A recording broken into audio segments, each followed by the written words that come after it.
Is our world supposed to be like this? Or is something wrong? I mean, why is it that so many of us have this sense deep down that something is seriously out of whack? I mean, we see the violence and injustice and disease in the world, and something within us says that this is not how things are supposed to be. I mean, how is it that our world can be filled with such beauty and such order and such good, and yet at the same time filled with such heartache and such pain? I mean, how can all of these things exist side by side in the same place at the same time? Now, the first book in the Bible is a book called Genesis. And Genesis is a book of origins. It's a story of how we came to find ourselves in the world that we know to be our home. Genesis begins by saying that God created the heavens and the earth. And that after he created the heavens and the earth, he created the first human beings, Adam and Eve. And that he placed them in this beautiful garden that Genesis calls Eden. And Eden was perfect. It had these rivers running through it. We're given all sorts of other details. We're told that in this Garden of Eden, God gave Adam and Eve meaningful, significant work, that they somehow partnered with him in caring for this world that he had placed them in. And we're told that there was some sort of peace and harmony between human beings, between Adam and Eve, and between humans and God. Now, we're told that in this garden was a tree called the tree of the knowledge of good and evil. See, God has such respect for his creation, for his creatures, that would be us, that he lets us live however we want. We can live how he created us to live, or we can make up our own rules and live however we want. God never, ever forces himself on anybody. God says, you can live how you want, or you can live how I created you to live. It's almost as if God says, it's your choice. It's still our choice. I mean, maybe the truth of the Adam and Eve story, maybe the greatest power of the story is not so much that it happened, but that it happens. This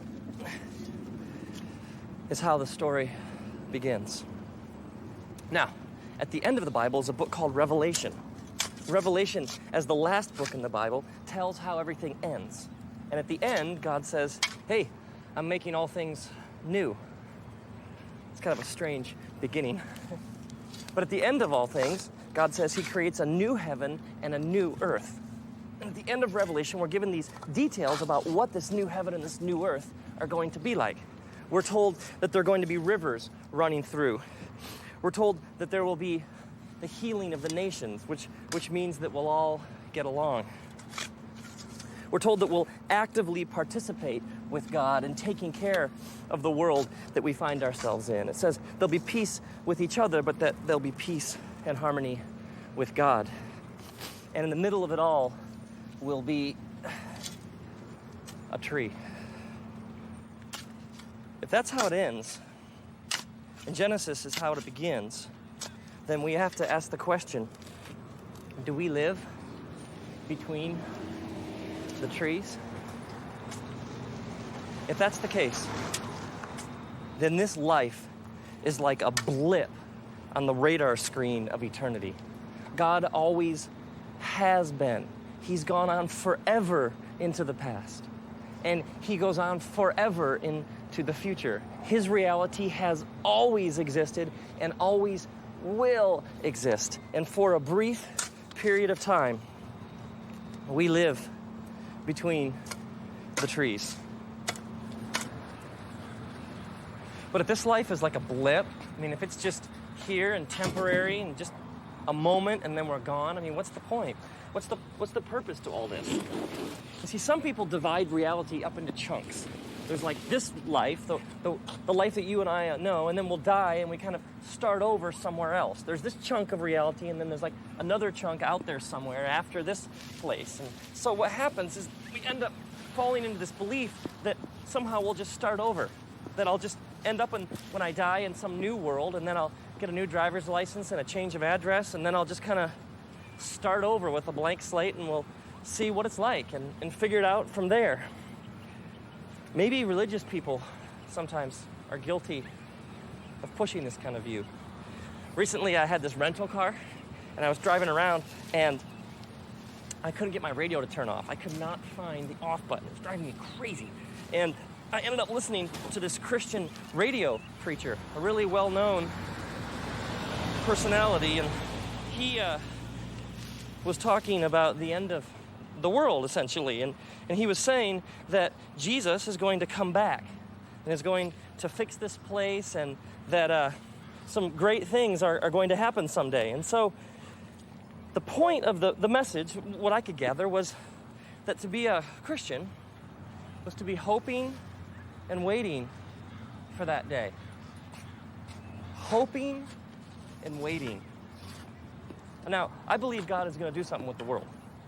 And I believe that he has this all figured out, and that somehow in Jesus he retells our story, and that somehow things get repaired and restored in some beautiful, amazing way at the end of time. But hoping and waiting, I mean, is that it? Are we just hanging around until some future date when something great happens, and then we kind of get on from there? I need a God who's now. I need a God who teaches me how to live now. I need a faith that's about today, that helps me understand the world that I live in today. The world that you and I know is here and now, and the place, earth, that we call home. I need to know how to live here and find meaning and purpose today. This is my understanding of Jesus' message. My understanding of Jesus' message is that he teaches us to live in the reality of God now, here, and today. It's almost as if Jesus just keeps saying, change your life. Live this way. I mean, where does beauty come from? I mean, is there anybody that you find captivating? I mean, who made them? I mean, who invented art and music? I mean, who invented laughter? Who thought all this up? I mean, beauty and wonder and awe. I mean, where does it come from? We live between the trees in a world drenched in God. I mean, some people seriously ask, where is God? Maybe a better question would be, where isn't God? I mean, his fingerprints are all over our world. Or maybe it's his world and they're our fingerprints. Now, why would a being who put this place in motion, I mean, if there's a source to this, if there's somebody who cooked up all that is good and true and right and beautiful, why would this being hide himself? I mean, why would it be hard to get to know this God? In Isaiah, God says, it's not like I've spoken in secret, or that you seek me in vain.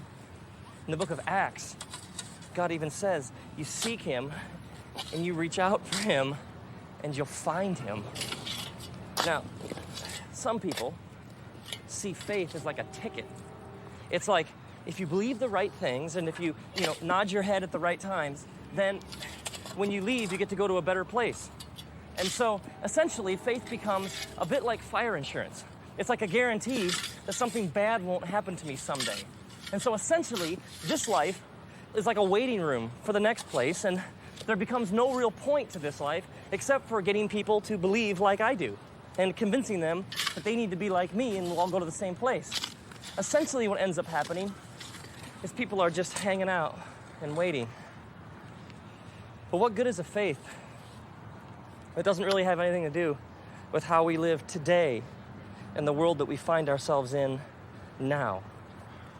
These are exactly the kind of beliefs, the kinds of systems of thought that Jesus confronts when he teaches his followers, his disciples, that they're going to live forever.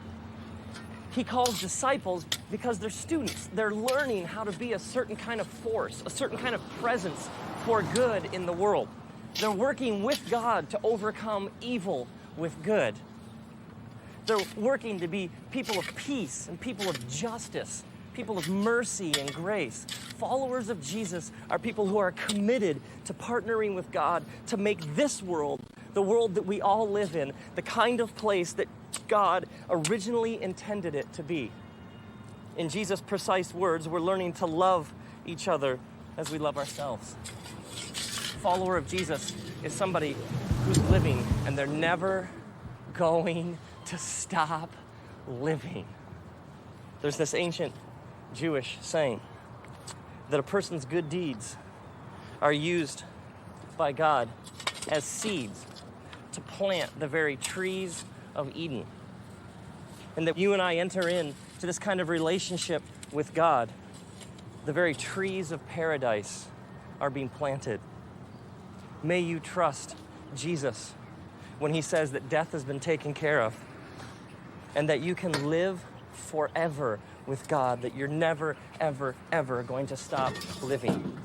May you believe that death has been taken care of and that you can be a partner with God in redeeming and restoring this fallen, broken, hurting world. That you can literally be a partner with God in making this the kind of place that God originally intended it to be.